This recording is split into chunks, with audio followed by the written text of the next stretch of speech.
আল্লাহ যে গুণটার কথা কোরআনে বারবার আসছে সেটা হচ্ছে উনি ক্ষমাশীল। রমাদানে আমাদের মূল পাওয়ার একটা হচ্ছে ক্ষমা আল্লাহর পক্ষ থেকে, কারণ আল্লাহ এবং আল্লাহ রাসূল সাল্লাল্লাহু আলাইহি ওয়াসাল্লাম তাকে দুর্ভাগা বলছেন যে রমাদান পাইলো কিন্তু আল্লাহর পক্ষ থেকে ক্ষমা পাইলো না। আল্লাহ এত মানুষকে রমাদানে ক্ষমা করেন, লাইলাতুল কদরে ক্ষমা করেন। আমাদেরকে মূল দোয়াটা যেটা শেখানো হয়েছে সেটা হচ্ছে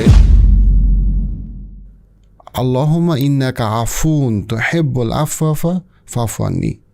হে আল্লাহ, আল্লাহুম্মা ইন্নাকা আফু, আপনি ক্ষমাশীল, তুহিব্বুল আফওয়া, আপনাকে ক্ষমা করতে ভালোবাসেন, আপনি আমাকে ক্ষমা করুন। এই যে মানে সেন্টার কথা, আপনি ক্ষমা করতে ভালোবাসেন।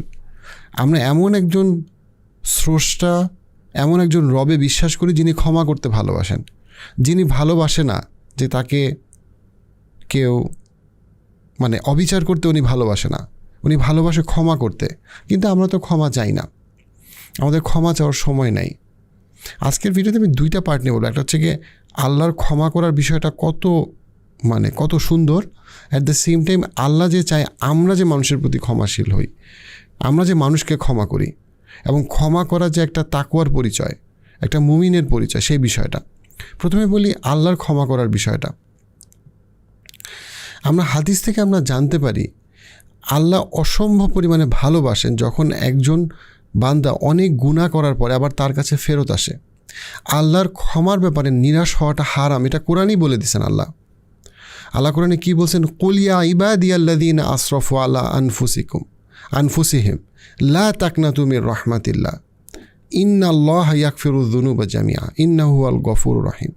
কুল ইয়া ইবাদিয়াল্লাযীনা আসরাফু আলা আনফুসিহিম, মানে কি আল্লাহ বলছেন, হে আমার বান্দারা যারা অনেক বেশি পরিমাণে তোমরা অপরাধ করে ফেলছো, লা তাকনাতু মির রাহমাতিল্লাহ, তোমরা কখনো আল্লাহর ক্ষমার ব্যাপারে নিরাশ হবা না। এবং এই আয়াতের কারণে আমাদের ধর্মে অনেক আলেমরা বলেছেন যে এটা হারাম যে একটা মানুষ সে আল্লাহর ক্ষমার ব্যাপারে নিরাশ হবে যখন সে জীবিত এবং সে সুস্থ। আপনি যতক্ষণ জীবিত আছেন ততক্ষণ আপনি যাই গুনাহ করেন না কেন আপনি আল্লাহর কাছে ক্ষমা চাইতে পারেন, এবং আল্লাহ আপনাকে অ্যাকসেপ্ট করবে যদি আপনি সিনসিয়ারলি মানে আল্লাহর কাছে তওবা করেন। তো এবং আল্লাহ গফুরুর রহিম। এবং দেখেন কত সুন্দর যে যারা অনেক অপরাধ করছে তাদেরকে আল্লাহ অ্যাড্রেস করতেছে, আল্লাহ তাদের সাথে কমিউনিকেট করতেছে। কি বলে? অপরাধী বলে না, তোমরা যারা অপরাধী না, কুলিয়া ইবাদি, হে আমার বান্দারা। তাদেরকেও উনি কিন্তু ওনারই বান্দা বলতেছেন, কিন্তু যারা অনেক বেশি অপরাধ করে ফেলছো। আল্লাহ কিন্তু বলে না যে তোমরা চোর বাটপার, তোমরা খারাপ লোক, না, হে আমার বান্দারা যারা অনেক বেশি অপরাধ করে ফেলছো, তোমরা সীমা লঙ্ঘন করছো, তোমরা আল্লাহর ক্ষমার ব্যাপারে নিরাশ হও না। অবশ্যই আল্লাহ গফুরুর রহিম। এবং আমাদেরকে এই যে লাইলাতুল কদরের দোয়া, সেই দোয়াতে কি শেখানো হইতেছে? যে আল্লাহ ক্ষমা করতে ভালোবাসে। এবং আপনি আমাদেরকে হাদিসে মানে খুব সুন্দর একটা জিনিস দেখানো হয়েছে যে রাসূলুল্লাহ সাল্লাল্লাহু আলাইহি ওয়াসাল্লাম আমাদেরকে উপমা হিসেবে দেখাইতেছেন যে এক লোক সে মরুভূমিতে তার উট নিয়ে সে যাচ্ছিল। এখন সে উটের মধ্যে তার সমস্ত মাল সব সে মরুভূমির মাঝখানে আছে। ওই অবস্থায় সে উটটাকে হারায় ফেলছে, সে ঘুমায় গেছে, সে উটটাকে হারায় ফেলছে। এখন তার বেঁচে থাকার আর কোনো উপায় নাই, সে জীবনের প্রতি মায়া অলমোস্ট আশা হারায় ফেলছে। কারণ তার জীবনের সে মরুভূমির মাঝখানে, তার উটের উপরে তার সমস্ত খাবার, উট ছাড়া সে মরুভূমি পার হইতে পারবে না, সে মরুভূমি সে হারায় ফেলছে। সে প্রচণ্ড কষ্টে সে আবারও শুয়ে পড়ছে, ঘুমায় গেছে প্রচণ্ড কষ্টে।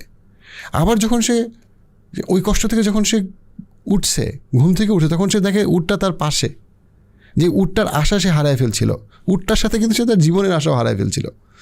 এই উটটা যখন ফেরত আসে তখন তার যেরকম ভালো লাগে, আমাদেরকে হাদিসে জানানো হইতেছে আল্লাহ সেরকমই ভালোবাসে যখন তার বান্দা তার কাছে এইভাবে ফেরত আসে, তওবার মাধ্যমে আল্লাহর কাছে এইভাবে ক্ষমা চায় এবং সিনসিয়ারলি ফেরত আসে।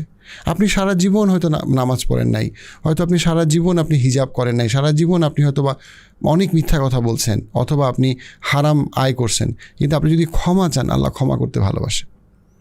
কিন্তু আমাদের এই লাইলাতুল কদরে সবচেয়ে বড়, যেই কদরের মাসে কদরের রাতের ক্ষেত্রে বলা হয়েছে যেটা 1000 রাতের থেকে উত্তম, এখানে একটা দান, একটা সেজদা, একটা সালাত, একটা কোরআনের আয়াত পড়া 1000 রাতের থেকে উত্তম। এই কদরের রাতে আপনার আল্লাহর সাথে সম্পর্কে, আল্লাহর থেকে ক্ষমা পাওয়ার পথে সবচেয়ে বড় বাধা কোনটা জানেন? বাধা হচ্ছে এই ফোন। সবচেয়ে বড় বাধা এই ফোন। কেন?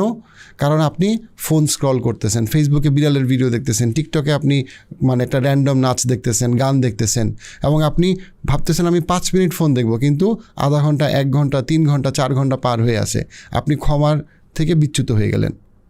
আমরা প্রমিস করি যে আমরা এই শেষ 10-এ স্পেশালি আমরা একেবারে ইফতার থেকে সেহরি পর্যন্ত আমরা মানে সোশ্যাল মিডিয়াতে যাব না। এটা আমাদের জন্য খুবই দরকার যদি আমরা সত্যি আল্লাহকে ভালোবাসি এবং সত্যি আল্লাহর ক্ষমা চাই। আমরা যদি আসলেই বুঝি আল্লাহকে আমার জীবনে দরকার, তাহলে আমাকে বুঝতে হবে এই কদরের রাতগুলোতে সোশ্যাল মিডিয়া আমার দরকার নাই। সোশ্যাল মিডিয়া আমাকে আল্লাহর ক্ষমা থেকে দূরে সরায় নিবে, আমার দরকার নাই। আমি অন্য সময় আমি ভিডিও দেখি, আমার সোশ্যাল মিডিয়া আমি অন্য সময় ব্যবহার করি। এই সময়টা আমি আল্লাহকে দিই। এই সময়টা শুধুমাত্র আমি কোরআন পড়ি, সালাদ পড়ি, আমি শুধুমাত্র বই পড়ি, আমি শুধুমাত্র আমার ফ্যামিলিকেও সময় দিই, কিছু সময় লাগলে, কিছু সময় আমি খাওয়া দাওয়া করি, রেস্ট নেই, কিন্তু আমি আল্লাহর কাছে ক্ষমা চাই এবং আমি সেটা আমার একাগ্রতা দেখাই। সোশ্যাল মিডিয়া আমাকে আল্লাহর ক্ষমা থেকে দূরে সরায় নিবে, কিন্তু আমার একাগ্রতা, আমার ইখলাস আমাকে আল্লাহর কাছে নিবে। ওই জন্য সোশ্যাল মিডিয়া থেকে দূরে থাকি। পাশাপাশি যেটা খুব ইম্পর্ট্যান্ট সেটা হচ্ছে আমরা যেন মানুষকে ক্ষমা করি। আল্লাহ তাকেই ভালোবাসেন যে বান্দা অন্যদেরকে ক্ষমা করে। আমরা যেটা দেখি যে এখনকার সন্তানরা তার বাবা মাকে ক্ষমা করে না, ভাই বোনকে ক্ষমা করে না, কেউ কাউকে ক্ষমা করে না। অথচ ইউসুফ আলাইহিস সালামের গল্পে আমরা কি দেখতে পাই? উনি ওনার ভাইদেরকে ক্ষমা করে দিয়েছেন, যেই ভাইরা তাকে একসময় হত্যা করতে চাইছিল। আমরা অনেকে মনে করি যে আরে ক্ষমা করে দিলে তো মানুষ আমার কাছ থেকে খালি বেনিফিট নেবে, মানুষ আমাকে মিসইউজ করবে, ট্রমাটাইজ করবে। না, ক্ষমা করা মানে দুর্বল হওয়া না। অবশ্যই ক্ষমা করা মানে অবিচারকে মেনে নেওয়া না। আপনি সুবিচার চাবেন, কিন্তু আপনি ক্ষমা করবেন একটা দরিদ্র মানুষকে, আবার একটা পাওয়ারফুল মানুষকে। আপনি ক্ষমা করবেন আপনার বাবা মাকে বৃদ্ধ বয়সে। আপনি ক্ষমা করবেন আপনার নিজেকে, আপনার এবং আপনি অন্য মানুষকে, আপনি সবাইকে আপনি ক্ষমা করবেন। একটা অসাধারণ হাদিসে রাসূলুল্লাহ সাল্লাল্লাহু আলাইহি ওয়াসাল্লাম তার সাহাবাদেরকে নিয়ে বসেছিল এবং রাসূলুল্লাহ সাল্লাল্লাহু আলাইহি ওয়াসাল্লাম বললেন নেক্সট যে লোকটা আসবে, আমি বড় হাদিসটাকে একটু ছোট করে বলতেছি, নেক্সট যে লোকটা প্রবেশ করবে সে জান্নাতি। তো একজন লোক প্রবেশ করলো, যাকে কেউ খুব পরিচিত সাহাবী না। তো সাহাবীরা অবাক হইল যে এতজন থাকতে ওনার কথা বলল। তারপরের দিন আবার রাসূলুল্লাহ সাল্লাল্লাহু আলাইহি ওয়াসাল্লাম বলেন পরের যে লোকটা আসবে, প্রবেশ করবে এই কক্ষে, সে জান্নাতি। আবার ওই একই লোক আসলো। তখন সাহাবীরা অবাক হয়ে গেল। তখন সাহাবীদের মধ্যে একজন বোঝার চেষ্টা করলো যে ওনার মধ্যে কি আছে যেটা এত বিশেষ, যেটার জন্য রাসূলুল্লাহ সাল্লাল্লাহু আলাইহি ওয়াসাল্লাম তার জান্নাতের ঘোষণা করছে যায়। তখন উনি এই ভদ্রলোককে বললেন যে আমি কি আপনার সাথে এক রাত থাকতে পারি? উনি বলল হ্যাঁ ঠিক আছে।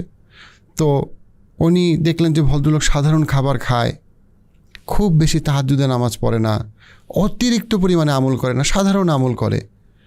তখন সাহাবী ওনাকে একসময় জিজ্ঞেস করলো যে আচ্ছা, আপনার ব্যাপারে রাসূলুল্লাহ সাল্লাল্লাহু আলাইহি ওয়াসাল্লাম এরকম একটা কথা বলছেন, এরকম জান্নাতের সুসংবাদ দিচ্ছেন, আপনি কি এমন করেন যেটার জন্য আপনার মর্যাদা এত বেশি? সাহাবারা জানতে চাইলো, সাহাবারা শিখতে চাইলো। তখন উনি বললেন আমার তো তেমন কোনো আমল নাই, তবে হ্যাঁ, প্রতি রাতে ঘুমানোর আগে আমি কিছুটা সময় চিন্তা করি এবং আমি সমস্ত মানুষকে ক্ষমা করে দেই।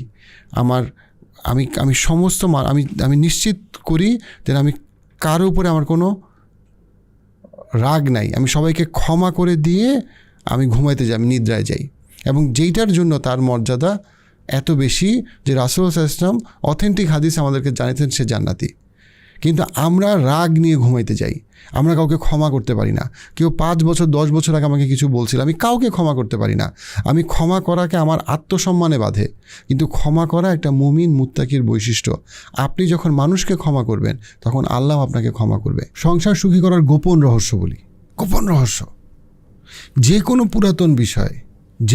পুরাতন বিষয় আপনার স্বামীকে অথবা আপনার স্ত্রীকে এবং তার পরিবারকে আপনি ক্ষমা করেন। আপনি বোঝার চেষ্টা করেন ক্ষমা করা এমন একটা কিছু যেটা আপনাকে প্রশান্তির দিকে নিবে। আর আপনি যদি রাগ দেখাতে থাকেন, বিকারিং করেন, অভিযোগ করতে থাকেন, কেন এটা হয়েছিল, 5 বছর আগে কেন এটা হয়েছিল, 5 বছর আগে কেন তোমার মা আমাকে এটা বলছিল, 10 বছর আগে তোমার বাবা কেন আমাকে এটা বলছিল, 15 বছর আগে বিয়ের অনুষ্ঠানের সময় কেন এরকম করা হয়েছিল, কেন আমার দেবর এমন, কেন আমার ননদ এমন, কেন তুমি বিয়ের আগে প্রেম করছিলে, কেন। এই জিনিসগুলো আপনার সংসারে অশান্তি বাড়াবে, আগুন বাড়াবে, এবং সেই আগুন আপনি লাগাইছেন, আপনিই জ্বলবেন। ক্ষমা করেন। আল্লাহ যেমন ক্ষমাশীল, আল্লাহ চায় আমরা ক্ষমা করি।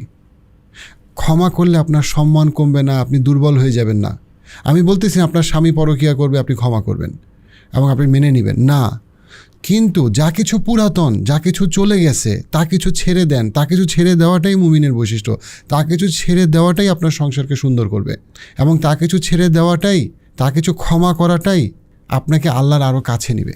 এই ভিডিও ক্লিপসগুলো যদি আপনি মিস করতে না চান, পার্সপেক্টিভ ক্লিপসে সাবস্ক্রাইব করুন।